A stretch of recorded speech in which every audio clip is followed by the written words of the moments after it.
Postal ज्ञान classes द्वारा इस गहन चर्चा में आपका स्वागत है। बिल्कुल। मतलब जरा कल्पना कीजिए, एक ऐसा नृत्य जिसमें कोई वाद्य यंत्र नहीं बज रहा, कोई ढोल या बांसुरी नहीं है, बस कश्मीर की वादियों में गूंजती महिलाओं की आवाजें हैं। और उनके कदमों की एक समान थाप है। हाँ, या फिर एक ऐसा नर्तक जो बिना एक भी शब्द बोले, मतलब सिर्फ अपनी आंखों और हाथों की मुद्राओं से पूरी की पूरी पौराणिक कथा सुना देता है। ये सुनना जितना अद्भुत लगता है ना, परीक्षा के दृष्टिकोण से इसके पीछे छिपे तथ्यों को समझना उतना ही महत्वपूर्ण है। बिल्कुल सही कहा। और यही आज का हमारा मिशन है। ये lecture post office departmental promotional examinations की तैयारी के लिए पोस्टल ज्ञान क्लासेस द्वारा दी गई जानकारी पर आधारित है। राइट। वैसे देखा जाए तो जब हम विभागीय परीक्षाओं की बात करते हैं तो दिमाग में बस नियम, कानून और तकनीकी धाराएं ही आती हैं, है ना? हाँ, अमूमन ऐसा ही होता है। लेकिन पोस्टल ज्ञान क्लासेस के जो नोट्स LDCE यानी लिमिटेड डिपार्टमेंटल कम्पिटिटिव एग्जामिनेशन के लिए बहुत उपयोगी माने जाते हैं, उनमें भारतीय कला, संस्कृति, नृत्य और संगीत जैसे विषय भी गहराई से शामिल हैं। और यही इस स्रोत की सबसे बड़ी खासियत है। आज हम इन तथ्यात्मक जानकारियों को सिर्फ रटेंगे नहीं, बल्कि इनके पीछे छिपे विज्ञान और इतिहास को समझेंगे। बिल्कुल। तथ्यों को याद रखने का सबसे अच्छा तरीका यही है कि हम उनके क्यों और कैसे को समझ लें। भारतीय नृत्य और संगीत कोई अचानक बनी हुई विधाएं नहीं है। अगर हम प्राचीन काल में जाएं तो हमारे स्रोतों के अनुसार नृत्य की नींव मुख्य रूप से दो ही शैलियों पर टिकी है, तांडव और लास्य। अच्छा, इन दोनों शब्दों को सुनते ही ना मानवीय भावनाओं के दो बिल्कुल चरम छोर आंखों के सामने आ जाते हैं। वो कैसे? मतलब अगर मैं इसे प्रकृति से जोड़कर देखूं तो तांडव एक भयानक तूफान, ज्वालामुखी के फटने या समुद्र में उठने वाली सुनामी की प्रचंडता जैसा है। एग्जैक्टली। वहीं लास्य किसी पहाड़ से उतरकर मैदानों में कल कल बहती हुई एक बेहद शांत नदी की तरह महसूस होता है। अरे वाह, ये तुलना इसकी मूल अर्थ को बिल्कुल स्पष्ट कर देती है। अगर इसे पौराणिक और तकनीकी स्तर पर समझें तो तांडव को शक्ति युक्त मनुष्योचित नृत्य के रूप में परिभाषित किया गया है। अंग्रेजी में इसे डांस ऑफ फ्यूरी कहते हैं। यह भगवान शिव द्वारा घोषित है और इसमें ऊर्जा, लय का आक्रामक रूप और एक ब्रह्मांडीय शक्ति का प्रदर्शन होता है। और लास्य? इसके विपरीत लास्य का संबंध माता पार्वती से है। इसे मृदुल और शोभायुक्त स्त्री जाति का नृत्य माना जाता है। मतलब इसमें ग्रेस है, कोमलता है। बिल्कुल। और एक ठहराव है। तो यानी अगर हम आज के किसी भी नृत्य को देखें तो उसमें या तो तांडव की ऊर्जा होगी या लास्य की कोमलता, या फिर दोनों का मिश्रण होगा। बिल्कुल सही निष्कर्ष है ये। अच्छा, स्रोतों में भारतीय नृत्यों को मुख्य रूप से 3 प्रकारों में बांटा गया है ना? शास्त्रीय, लोक और जनजातीय। लेकिन मुझे एक बात बताइए, क्या जनजातीय नृत्य लोक नृत्य से अलग होते हैं? देखिए, तकनीकी रूप से जनजातीय या आदिवासी नृत्य लोक नृत्य की परिधि में ही आ जाते हैं। अच्छा, ऐसा है क्या? हाँ, क्योंकि दोनों ही आम जनजीवन से जुड़े हैं।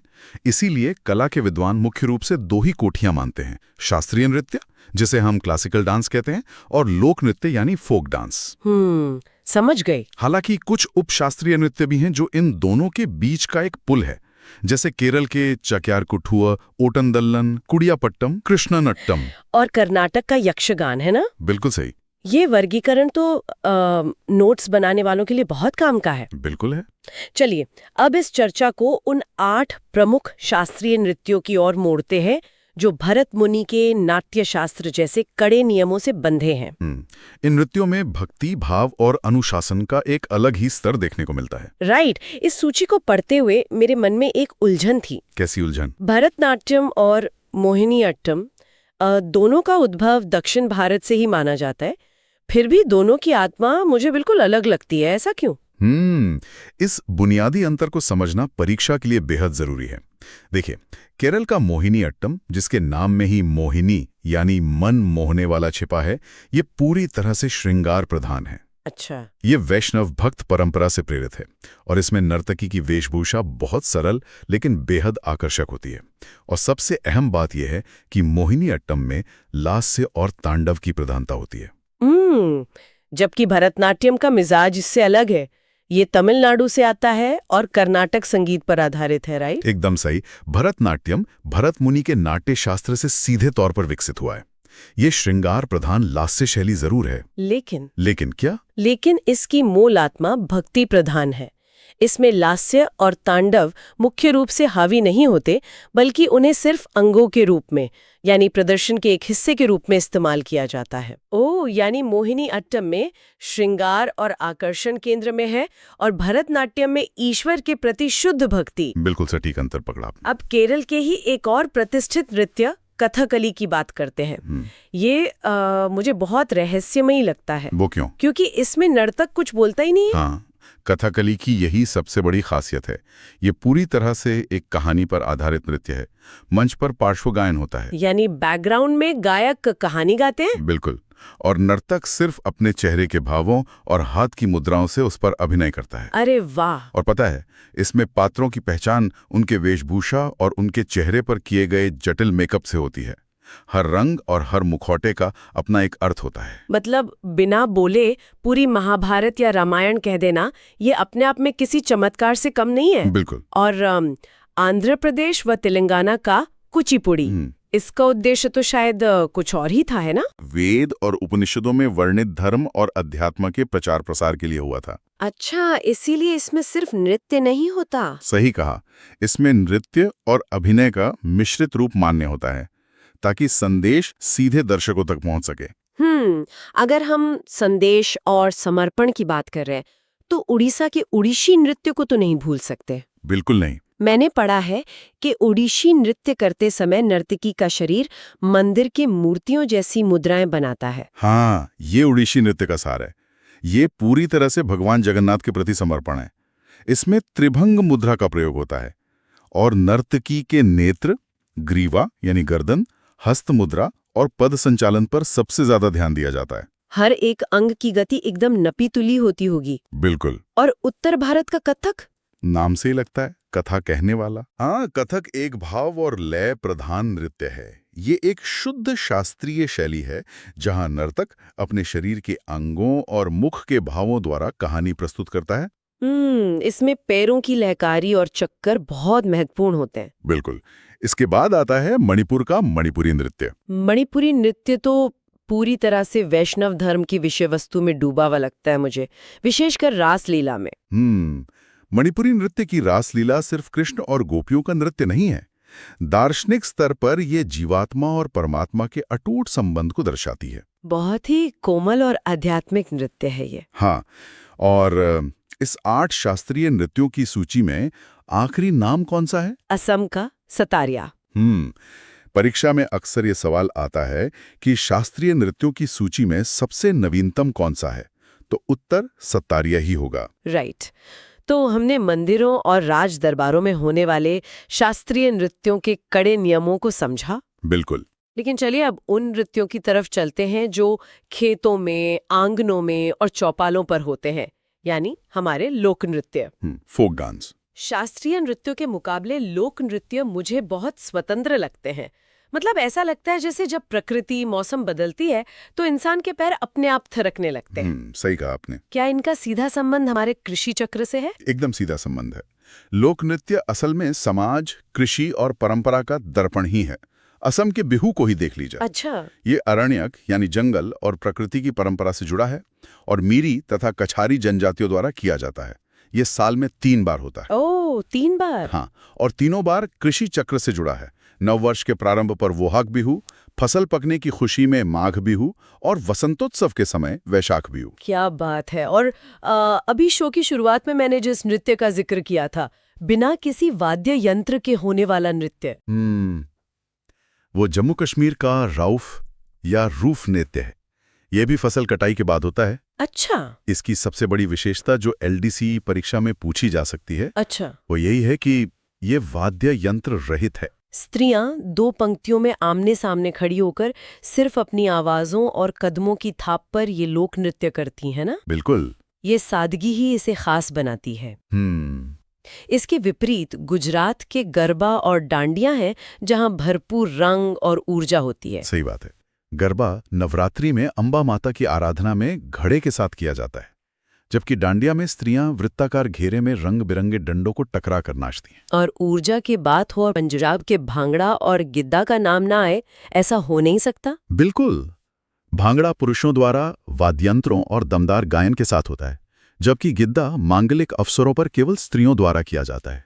राजस्थान में भी स्त्रियों का एक बेहद भावपूर्ण नृत्य है, घूमर, जो नवरात्रि और गणगौर के अवसर पर किया जाता है। महाभारत के पांडवों की कथा सुनाता है।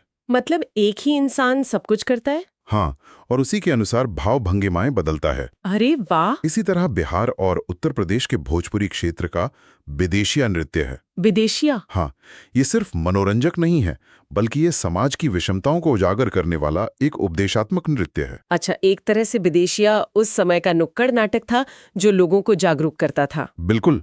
और छोटा नागपुर पठार का छऊ नृत्य, वो तो चैत्र पर्व पर होता है ना? हाँ, और इसकी खासियत यह है कि ये लोक नृत्य और युद्ध नृत्य का एक शानदार मिश्रण है। इसमें मार्शल आर्ट्स के तत्व देखने को मिलते हैं। इसके अलावा ब्रज क्षेत्र की रासलीला है, जहां पारंपरिक वेशभूषा में कृष्ण गोपियों की कथाएं जीवंत होती हैं। महाराष्ट्र में तमाशा के अंतर्गत लावणी बहुत प्रसिद्ध है, जिसमें पारंपरिक आंचलिक गीत गाए जाते हैं। एग्जैक्टली। राजस्थान का कठपुतली नृत्य भी तो एक विधा है, जहां भाट समुदाय के लोग धागों से कठपुतलियां नचाते हैं। और पृष्ठभूमि में स्त्री पुरुष का गायन होता है। और जनजातीय नृत्यों में झारखंड का सरहुल भी है, जो ओरांव जाति द्वारा किया जाने वाला एक बड़ा सामूहिक नृत्य है। आखिर में आंध्र प्रदेश के विशाखापत्तनम का गढ़वा नृत्य, जहां स्त्री और पुरुष एक वर्तुलाकार घेरा बनाकर नाचते हैं। ये तो कुछ चुनिंदा उदाहरण हुए जिनके बारे में विस्तार से जानना जरूरी था। लेकिन परीक्षा के लिए विभिन्न राज्यों के विशिष्ट लोक नृत्यों की एक बहुत लंबी सूची है, जिससे सीधे ऑब्जेक्टिव सवाल बनते हैं। हाँ, ये सच है कि इतनी लंबी सूची को सिर्फ पढ़कर याद रखना किसी भी छात्र के लिए मुश्किल हो सकता है। तो क्या करें? तो क्यों ना हम इसे एक रैपिड फायर भौगोलिक यात्रा की तरह प्रस्तुत करें। अच्छा आइडिया है। श्रोता अपने दिमाग में भारत का नक्शा रखे और हम राज्य दर राज्य आगे बढ़ेंगे। आप और मैं मिलकर नाम बताते हैं ताकि नोट्स बनाने वालों का एक भी तथ्य न छूटे। ये रणनीति बेहतरीन रहेगी। चलिए भारत के पूर्वी और पूर्वोत्तर हिस्से से शुरुआत करते हैं। असम में बिहू के अलावा नागा नृत्य, नट पूजा, कली गोपाल, खेल गोपाल और महाराष्ट्र बोईसाजू, झुमुरा और बुगरुम्बा प्रमुख हैं। त्रिपुरा की बात करें तो राश, गरिया, धामेल, बीजू, होजगिरी और सबरू मुरा सिंह। पश्चिम बंगाल में गंभीरा, कीर्तन, मरसिया, ढाली, रामवेश, काठी, जात्रा, करणकाठी और बाउल। मुझे बंगाल में बाउल गायकों और जात्रा का कनेक्शन साफ दिखाई देता है। बाकी पूर्वोत्तर राज्य? मणिपुर में राखाल, महारास, वसंतरास, लाई हरीबा, नटरास, थांगटा, चिराओबा, संकीर्तन और इमोइनु। और मेघालय में खासी जनजाति का पाउलाऊ, नोंगक्रोम, जयंतिया का शादमिनसिम और बेहिदिन खलम तथा वांगाला। मिजोरम में चेरोकान और पाखुपिला हैं। नागालैंड में सौवा युद्ध नृत्य, नूरालिम, लिम, कुमीनागा, चोंग, माओत्सु, सेक्रेनी, तुलनी और तुक्की। अरुणाचल प्रदेश में मुखौटा नृत्य, युद्ध नृत्य, मोपिन, सोलुंग, लोसार, चोकुम और सीदोन्याई। राइट। नागालैंड और अरुणाचल में युद्ध नृत्य का होना वहां की योद्धा जनजातियों के इतिहास को दर्शाता है। बिल्कुल। अब पूर्वी तट से मध्य भारत की ओर मुड़ते हैं। उड़ीसा के नृत्यों में दंडनाट, सवारी, आया, संचार, गरुड़ वाहन, जदूर मुदारी, चंगू-नाट, घूमरा और पैका शामिल हैं। बिहार में छाऊ और सरहुल के अलावा कर्मा, जाया, परिया, सोहराई, माशा, जात्रा, चेकवा, झीका और डांगा। झारखंड में बौग, मागा, पाइका, नटवा, कर्मा, अग्नि, मुंडारी, अहेदी और गैमा मागा हैं। और छत्तीसगढ़ में गौर नृत्य, सुआ, पंथी, गेड़ी नृत्य, मांदिरी, राउत, चंदैनी, कर्मा, कक्सार और फुल्की। मध्य प्रदेश में गोंडो, तपाली, नवरानी, दिवारी, रीना, चैत, गोनियो, सुआ, मांदरी, छरिया और भगोरिया। बेहतरीन। अब नक्शे में ऊपर उत्तर की ओर चलते हैं। लद्दाख का मशहूर हिमिज़गुम्पा उत्सव है। जम्मू कश्मीर में राथौफ, हिकात, मंदजास, डमाली, डांडी, खुद, राऊ, भाका गीत, मिराज और आलम। हिमाचल प्रदेश में छारबा, छपेली, चंबा, माहतू, थाली, झैता, जद्दा, नाटी, सांगला, डांडी और डैफ। हरियाणा में कीकली, डफ, धमान, सांग, छोरिया, फाग और खोरिया। और उत्तर प्रदेश में रासलीला के अलावा नौतंकी, कजरी, झूला, छपेली, कुमायूं, चाचरी, जांगर, थाली, जैता और झोरा। बिल्कुल। अब चलते हैं पश्चिम भारत की ओर। राजस्थान में घापाल, बगरिया, पनिहारी, गोपिका लौला, डांडिया, कृष्ण नृत्य और गीदड़। गुजरात में गरबा, डांडिया के अलावा गणपति भजन, लासिया, झकोलिया, पनिहारी नृत्य और दीपक नृत्य। महाराष्ट्र में मौनी, लेजम, गौरीचा, गफा, ललिता, दईवला, तमाशा, कोली, बौधा और पोवाड़ा। गोवा में झागोर, खोल और दक्कनी। और दादर एवं नागर हवेली में दिवासो, भावड़ा और काली पूजा। राइट। पानी भरने जाने वाली महिलाओं का पनिहारी नृत्य राजस्थान और गुजरात दोनों में है, जो बताता है कि पानी इन क्षेत्रों में जीवन का कितना अहम हिस्सा है। बिल्कुल। अब अंत में दक्षिण भारत और द्वीप। कर्नाटक में यक्षगान, भूतकोला, कर्मा, कुनीता और वीरगासे। आंध्र प्रदेश में मर्दाला, बतकम्मा, कुम्मी, सिद्धि, मधुरी, घंटा मर्दाला और छड़ी। केरल में ओट्टम, कुडियोट्टम, कालियाट्टम, काइकोट्टिकली, थुलाल, भद्रकशी ओट्टम तुल्लन और टपातिकाली। और लक्षद्वीप का प्रमुख नृत्य है परिचाकाली। ये सूची वाकई भारत की सांस्कृतिक विविधता का एक दस्तावेज है। बिल्कुल। अब एक अहम पड़ाव पर आते हैं। कोई भी नृत्य बिना ताल के, बिना संगीत के अधूरा है। सही कहा। और एक वाद्य यंत्र तो सिर्फ लकड़ी, तार और चमड़े का ढांचा होता है। उसमें जान तब आती है जब कोई महान संगीत साधक उसे अपनी उंगलियों से छूता है। यह संगीत का सबसे सुंदर पहलू है और LDCE परीक्षा में इन वाद्य यंत्रों और उनके प्रसिद्ध वादकों के नाम अक्सर पूछे जाते हैं। तो आइए इस तथ्यात्मक सूची को भी समझ लेते हैं। शुरुआत करते हैं सितार से, जिसके प्रमुख साधक हैं पंडित रविशंकर, निखिल बनर्जी, उमाशंकर मिश्र, बंदे हसन, शाहिद परवेज, विलायत खां, बुद्धिमदित्य मुखर्जी और सजाद हुसैन खां। पंडित रविशंकर जी ने तो सितार की गूंज पूरी दुनिया में पहुंचाई थी। शहनाई और बांसुरी के दिग्गजों के बारे में क्या जानकारी है? शहनाई वादन का नाम आते ही उस्ताद बिस्मिल्लाह खां का नाम सबसे पहले आता है। उनके साथ अली अहमद हुसैन खां और दयाशंकर जगन्नाथ भी प्रमुख हैं। और बांसुरी? बांसुरी के जादूगरों में पंडित हरिप्रसाद चौरसिया, N नीला, पन्नालाल घोष, राजेंद्र कुलकर्णी, V कुलमणि, राजेंद्र प्रसन्ना और रोनू मजुमवार शामिल हैं। बांसुरी की बात ही अलग है, सीधे मन में उतर जाती है। वीणा और तबला जैसे प्राचीन यंत्रों के साधक कौन कौन हैं? वीणा के लिए बदरुद्दीन डागर, S बालचंद्रन, कल्याण कृष्ण भागवतार और दोरेस्वामी अयंगर जाने जाते हैं। तबला में एक बहुत ही प्रतिष्ठित सूची है। अल्लाह रखा खां, उनके पुत्र जाकिर हुसैन, पंडित सामता प्रसाद जिन्हें गुदई महाराज भी कहा जाता है, लतीफ खां, किशन महाराज, फैयाज खां और सुखविंदर सिंह। सरोद, संतूर, वायलिन, मृदंग और रुद्र वीणा के महारथियों को भी नोट्स में दर्ज कर लेते हैं। जी, सरोद के लिए अमजद अली खां, अली अकबर खां, अलाउद्दीन खां, मुकेश शर्मा, विश्वजीत राज चौधरी, जरीन दारूवाला और बुद्धदेव दास गुप्ता प्रसिद्ध हैं। संतूर के लिए? संतूर के महारथी हैं भजन सुपुरी और शिव कुमार शर्मा। वायलिन में डॉक्टर N राजन, विष्णु गोविंद जोग, L सुब्रमण्यम, संगीता राजन और TN कृष्णन शामिल हैं। और मृदंग? मृदंग के साधक हैं डॉक्टर जगदीश सिंह, पालघर रघु और बीकम सिंह। और रुद्रवीणा के लिए असद अली खां, उस्ताद सादिक अली खां आदि प्रमुख हैं। तो इतनी गहराई से हमने शास्त्रीय नृत्यों, लोक नृत्यों और संगीत वाद्य यंत्रों को समझा। बिल्कुल।